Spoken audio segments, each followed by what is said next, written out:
All right, we are talking more about those Tremonton officers that were killed in the line of duty. The Utah 1033 Foundation is stepping in to help the families of those fallen officers. And we are here with the president of the foundation, Dave Kaufman. Dave, thank you so much for joining us this morning. Well, thank you for having us. Unfortunately, we're here to talk about this under some really horrific circumstances. First of all, what is the Utah 1033 Foundation for those who haven't heard of it? It's a foundation that was started in late 2011, and it is named for a radio code, 1033, that means officer in need of immediate help. Okay. And so the core mission of the foundation, we do some other things, but the way it began, and still the most important thing we do, is to provide immediate financial assistance to the families of fallen officers in Utah. Mm-hmm. So when we get confirmation that a tragedy has occurred, we're ready within 24 hours to provide financial assistance to the fallen officer's surviving family in the amount of $25,000. And so within 24 hours, or when the family is ready, we meet with them to provide that assistance. Why is immediate financial assistance sometimes needed? Explain that to people. Well, insurance and other benefits can take time to arrive, but if a family is met not only with the cessation of paychecks, but also with some additional costs in the wake of a tragedy like this, the idea is to provide funding to kind of bridge that gap until the insurance and other benefits arrive. So it's the amount, but it's also the immediacy that is so important. Besides financial help, are there any other resources that the Utah 1033 Foundation provides? Well, it's really about that immediate financial help, and then there are other things that we do surrounded by, basically centered on supporting education needs for Utah's fallen officer families and active sworn officer families in the state.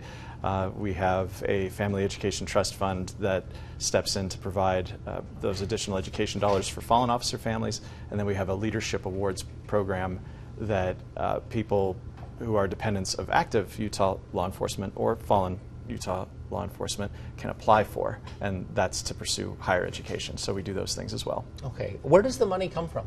From our donors. Okay. We exist and continue on the strength of our donors and their support. Why do you feel like it's a...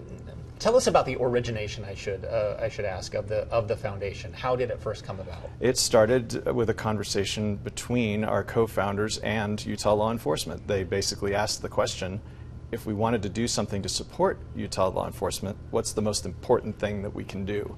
And it's that central portion of our mission, the immediate assistance in the aftermath of a tragedy, that was the answer. And then they continued the conversation to ask and answer, and what's the amount that would truly effectively bridge that gap until insurance and other benefits arrive. And that was the beginning. Mm-hmm. I asked you before we started if this was something unique to Utah. The name, at least, is correct? I don't know. I think there may be other organizations in other states that make use of the radio code, but it's not necessarily a uniformly nationwide thing. Okay. Our foundation, the Utah 1033 Foundation, is specific to Utah.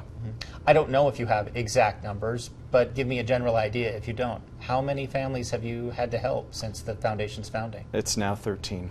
Now 13. Since we started in late 2011. And so that would mean 13 fallen officers then? Yes. Since 2011, obviously. 12 occasions, 13 fallen officers, yes. What is the reaction from families that you hear when they get this benefit?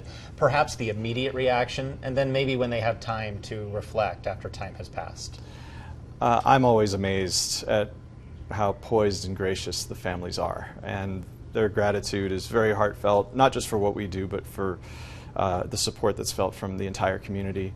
But there's also a certain amount of shock, and if you're asking about what the reaction is later, you know, I've had conversations with surviving family members at a later date in which they tell me, I'm so grateful, but my initial meeting with you I don't remember very well, because they were still in the immediate wave of shock and grief. As president, are you able to meet with the families personally? So this is something that's really kind of close to your heart then. Yes, that's right. Tell us why you like doing this. I don't know that like is the word, but it's a mixture of feelings. You know, you're so proud to help, but humbled in the face of the sacrifice that's been made. You're happy to help, but you're sick about the reason. So it is quite a mix, but it's at the end of the day something that needs to be done. And so we are very privileged to do it. Can you talk about your background and how you came to be kind of involved in this? Well, I mentioned the leadership awards that the foundation does, and I years ago I was a volunteer member of the panel that reviews those applications, and then at a later date I was approached by the board to step into a more active role, and so I've been president now since 2017. Okay. When you hear about another incident involving a fallen officer, we certainly all hear that news, and it's pretty hard to hear for everybody. You have a different perspective. What goes through your mind when you hear the news? Shock. It never becomes something that you are accustomed to, where you hear the news and then you immediately think to yourself, okay, well, here's the succession of steps we're going to follow. Instead, it's always just, oh no.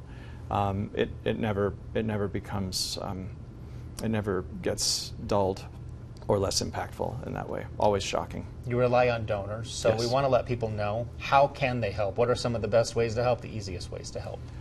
Well, financially, since we rely on donations, we have a website. It's Utah spelled out, utah1033.org, and we have a donation page there. That's a very meaningful way to help. And I would say beyond the scope of our mission and what we do, I would ask everybody to just support these families in any way they can. And not just today and not just next week, but forever moving forward. Just always remember the sacrifice that was made.